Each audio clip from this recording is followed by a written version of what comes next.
Hello there guys, Dave Nina right here, and today I got another Nerdy Talk video for you. Now, you either love or you hate 2001: Space Odyssey. Actually, it's a little bit less cut and dry than that. You love it, you hate it, or you respect it, but don't actually enjoy it. That's the three main categories. Personally, I love 2001: Space Odyssey, and I genuinely enjoy it. I don't know why. I mean, I would expect myself to be bored by the movie because it's extremely slow-paced, very minimal dialogue, a lot of classical music, but it doesn't bore me. I love every second of 2001. I think it's a fantastic movie, and I love 2001. And I'm not just saying that because I'm a film buff. I genuinely mean it. I love 2001. And I'm glad I do. It was a good buy. And, of course, there are the people that are like, yeah, I respect it for what it is. It's very revolutionary for its time, very intriguing story, but yeah, it's so slow-paced that I can't actually say I enjoy it. And then there are people like, it's just so boring that I just hate it. I can't stand it. It's so boring. It sucks. And that completely makes sense to me. I get it. If you're really bored by 2001, I completely understand. Again, I'm surprised that I'm not bored by 2001. I'm just not. And yeah, it's not even really a scenario to where it's you get it or you don't. In the age of the internet, you can just look up the stuff online about what 2001 is about, or you can read the book 2001 to get a clearer picture of what it's about, and I'll talk about that more in a second when I get more to the subject of the video. But yeah, if you're really bored by it, I get it. But the thing is, 2001: Space Odyssey haters try to act as if they have more complaints than that, and really, the main complaint is that the movie is about nothing. They say that the movie is about nothing. That is absolutely not true. Now they'll be like, okay, look, yeah, sure, there's a bunch of people that make up stuff and they come on to their own interpretations on what the movie's about, but really the writers just intended it that way. They just wanted to, Stanley Kubrick and Arthur C. Clarke, they just wanted to throw some interesting visuals on the screen and be really pretentious about it and be like, oh, you gotta really think and analyze this movie to find out what the story's about. And, people do have different interpretations of the movie, but, the haters are like, but the thing is, the reason they did that is because they had no idea what they were talking about. They didn't know what they were doing. Yeah, no, they knew what they were talking about. And a quote they'll throw at you is what Arthur C. Clarke said. I'm paraphrasing, I think. This might be exactly what he said, but basically it was like, if you understood 2001: Space Odyssey completely, we failed. And they'll be like, oh, well, even if they're trying to be like facetious or kind of clever or sly about it, that still means that they had no idea what they were talking about in this movie. They didn't know what they were writing. They were just throwing a bunch of visual flair on the screen, and that's it.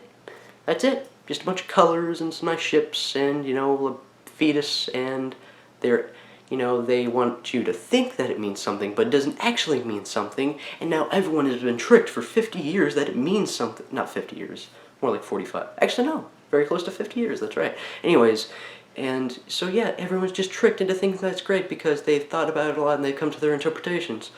No. Arthur C. Clarke also said, very definitively, 2001: Space Odyssey is about evolution. Bam. I'm pretty sure that's the exact quote. Said it very seriously, that's exactly what the movie's about. They did know what they were talking about. That's a pretty definitive statement that really contradicts the other statement. And plus, even that other statement to where, they say, like, if you understood the movie completely, then we failed. I mean, obviously, they're just being kind of facetious about it. They're trying to be, kind of clever about it. And you're really reaching to be like, already you're kind of reaching to be like, well, that means they don't even know what they're talking about. Let alone when you come to the fact that Arthur C. Clarke said, yeah, the movie's about evolution.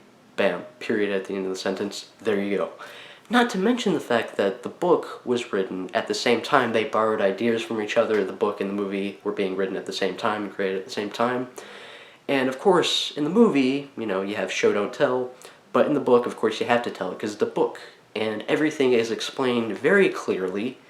And the people that say that they had no idea what they were talking about, that they had no idea what was even going on in the story, they just want people to think that there's a bunch of stuff going on behind the scenes if you really look, but they don't actually know. They just want to trick people into thinking that there's something there when there really isn't. It's just really pretentious.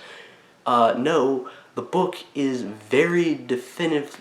It very definitively states everything that happens in the story, and it explains it very clearly. There is a continuous story in this. So yeah, they did know what they were talking about. I mean, come on. Are you really... Do you really think that that argument works when you have the book and the fact that they were just kind of kidding around when they said, oh, yeah, you weren't even supposed to understand the movie on the first viewing? And the people that say, like, well, okay, the fact that there are a whole bunch of different interpretations that people have in the movie, and the fact that they're all at least slightly different from each other, it means that, since they don't align, means that the movie's actually about nothing. No, movies sometimes are meant to be open for interpretation. Not every movie is meant to be linear. And now, yeah, on the surface, 2001 does seem like a movie about nothing. If you're not paying attention, yeah, it seems like a movie about nothing. But if you are paying attention, the movie is about the evolution of mankind in its entirety.